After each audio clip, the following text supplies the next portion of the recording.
Hi guys, welcome back to my YouTube channel. In this video, we're going to be learning how to create this fade-in animation that you're seeing on your screen right now. So without wasting much of your time, let's get started. So now this is what I'm going to use to work. I want to show this motherboard and the battery of this phone without doing any other. I just want it to fade out. So by the way, this whole part here is what is giving this glass effect, this glass texture here or material here. So it doesn't really matter what is right here. It can be your regular principal BSDF. So what I'm trying to say, don't let this intimidate you. It can just be your simple principles BSDF. So I'm just going to add in Shift A, shader, go down to mix shader, and I'm going to feed it in between here. And next thing I'm going to do is to add in a principled BSDF again, because this is what we're going to use to hide. This is going to be the one with the alpha. So Shift A, shader, I'm going to say principled BSDF right here. I'm just going to drop it here and link this in. So now what we're going to do next is to add in converter. I would have just duplicated this one and but for the sake of some people that might not know where the converter is and every other thing, I'm just going to go the long process. So Shift A, shader, I'm just going to go to converter color ramp, and I will drop it right here. Feed this converter color ramp color down to the factor input or the fact input that you're seeing right there. So the next thing I'm going to let me just drag this out of the way. G to grab and just move it out of the way. And the next thing I'm going to add in is a gradient texture. So Shift A, go down to texture, gradient texture. I'm just going to drop it right here, then feed the color down to the factor input. So the next thing I want to do is to add in something that maybe not everybody has already activated.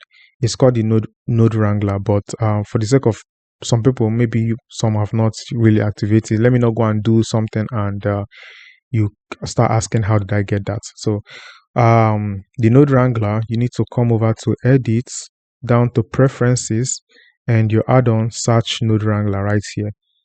It's right here, just search node wrangler. But in case it's not here, just come down to extension and search your node wrangler right here. I don't know, but it's always here. So it comes with Blender. So and if you've done that, if you've activated this, make sure that autosave is on, or just click save preferences and you're done. So what you're going to do now, as this yellow, make sure that this gradient is selected. So since you've activated the node wrangler, just press Ctrl+T, and this other stuff is going to come in. This texture coordinate and mapping something is just automatically going to come out. So this is what we're going to use to animate the fading. But let me show you what I mean. This color ramp is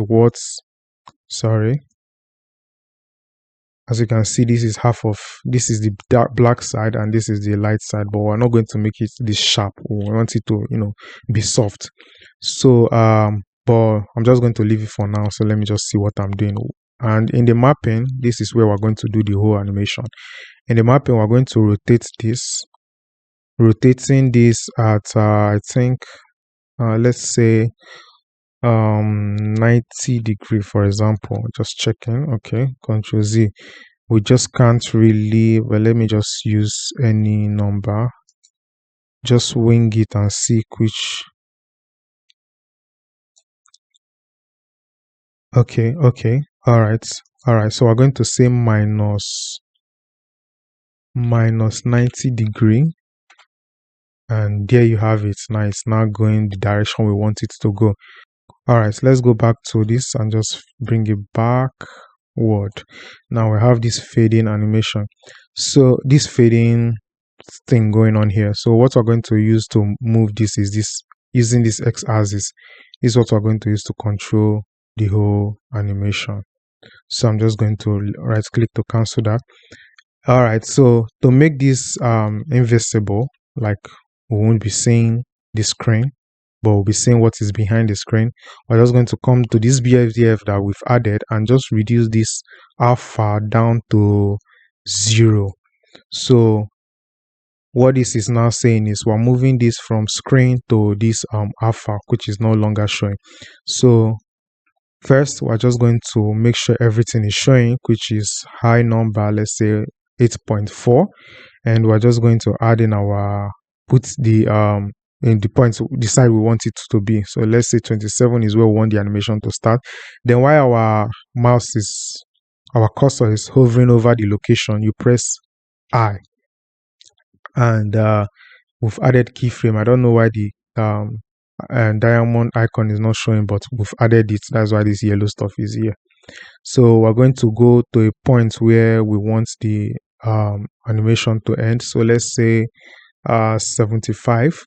Then we're just going to drag this out until we can see the inside of the animation.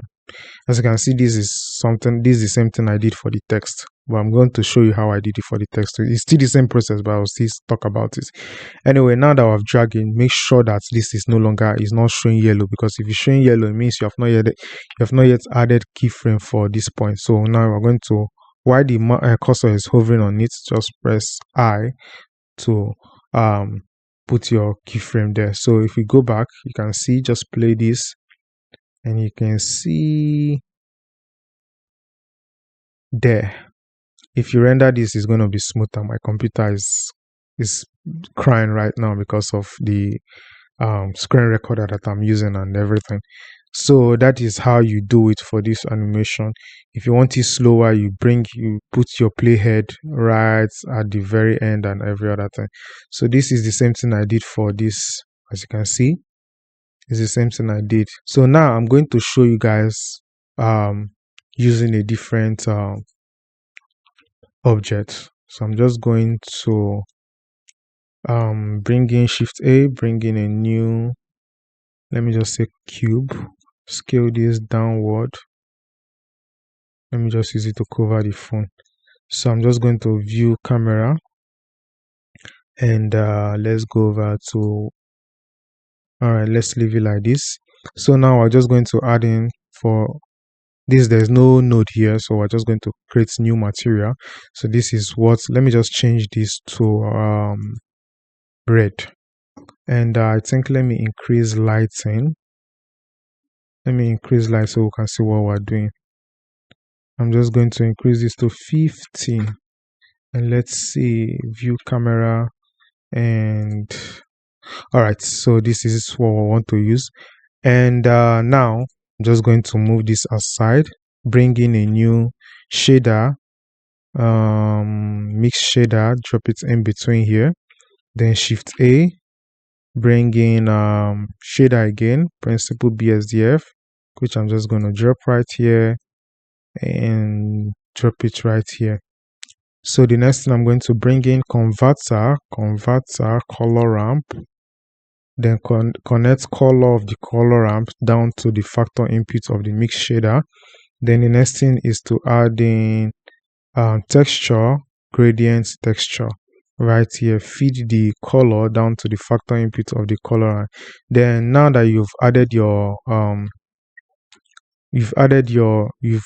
enabled your node wrangler, we're going to now press Ctrl+T, and everything will just be showing now.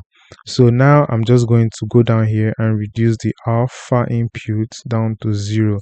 So we're having nothing. All right. So I'm going to leave the direction like this, which means rotation. I'm not going to touch rotation. So I think, yeah, okay. This is it. Let's go to the first frame and say I. And now I can see the animation, this thing is showing now. Well, I don't know why it's not showing the previous one, but all right. So now at least this one, now you can see it and you can move it around. All right. So now for the next one, we're just going to drag in the slider to the right, and as you can see, this is our animation moving. There you have it, and you press I again, and you can see our animation is now playing. Sorry for the slow, slow tiny. My computer is kind of slow with this, although it's Eevee, but it's still slow. I think it's because of the screen recorder. Anyway, guys, that is it for this tutorial. I hope you learned something. Please do well to like and subscribe, as that will enable me to have the motivation to keep creating contents for you guys. See you in the next video.